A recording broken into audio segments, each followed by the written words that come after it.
Have you ever seen a moment that silenced even the toughest men in uniform?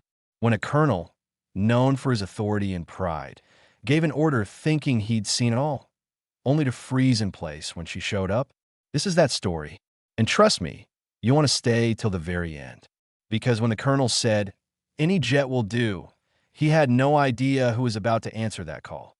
Welcome to Grow for Justice, where we bring you the most powerful, true-style stories of courage, respect, and redemption. If you're new here, make sure to hit subscribe so you never miss another moment like this. The airbase was alive with chaos that morning. Sirens blared, soldiers sprinted across the tarmac, and orders echoed through radios. It wasn't a drill, this was a scramble alert. Somewhere across the border, unidentified aircraft had breached U.S. airspace, and the nearest squadron was grounded due to maintenance. The colonel, a man named Davis, barked orders like a thunderstorm. "Give me any pilot ready to fly. Any jet will do. I don't care what it is." He thought he was being practical. He just wanted something airborne fast. But fate had other plans that a mechanic nearby hesitated. "Sir, there's one pilot prepped in Hangar C." "Then what are you waiting for?" Davis growled. "She's flying A-10 Warthog, sir." The colonel stopped. His expression twisted. The A-10 was a beast, heavy, slow compared to sleek fighters, but built like an iron tank with wings. And she? That word bothered him more than the jet type. He frowned. "Who is she?" The mechanic cleared his throat.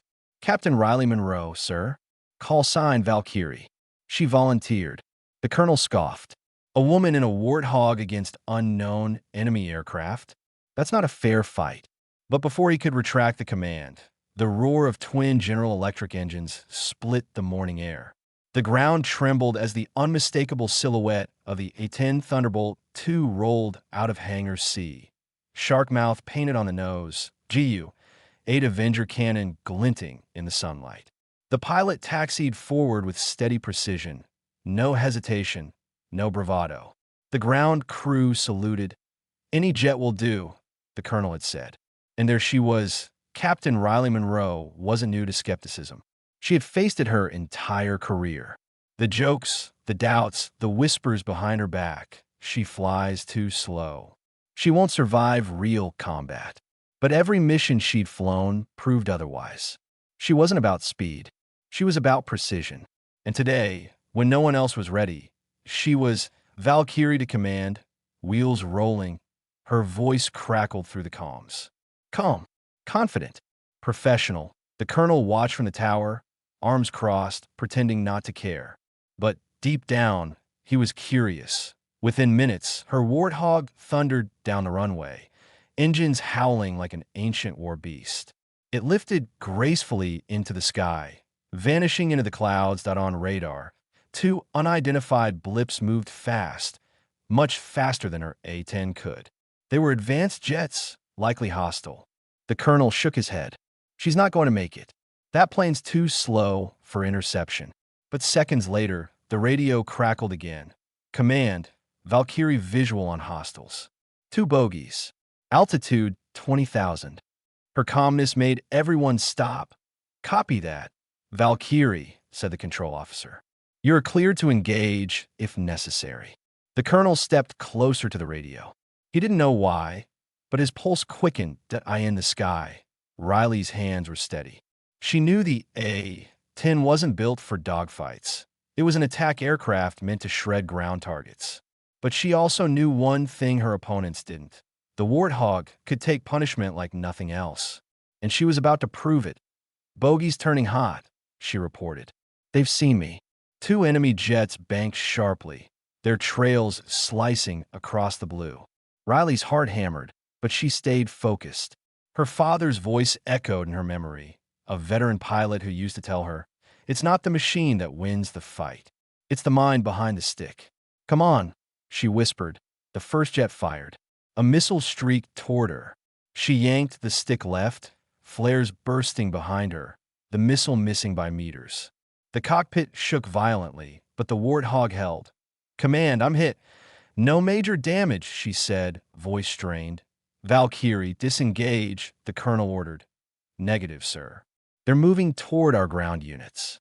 "I am staying." Her refusal hit him like a slap. The tower fell silent. No one argued. She dove low, barely skimming the treetops, baiting the faster jets into following. Her plan was insane, but brilliant. The A-10's slow speed suddenly became an advantage. The enemy jets overshot, unable to lock on. She pulled up sharply, flipping the bird around in a brutal maneuver that would have knocked out lesser pilots. The cannon armed a bureaucracy. The sky erupted with the roar of the GU-8 Avenger, 30 rounds a second, each the size of a Coke bottle. The lead jet took a direct hit, bursting into flames, debris scattering across the horizon. The second tried to escape, but Riley was relentless. She looped around, her Warthog smoking, alarms blaring. "Fox 3, she shouted, firing her missile. A streak of white. A second explosion. Silence. Command Target 2 neutralized. The room froze. The colonel, who moments ago doubted her, simply stared at the radar screen. 2 enemy signals gone. 1 A-10 still flying. Then came her voice again, softer this time, returning to base. When she landed, smoke still rose from her wings. The ground crew cheered as she opened the canopy, helmet tucked under her arm, face streaked with sweat.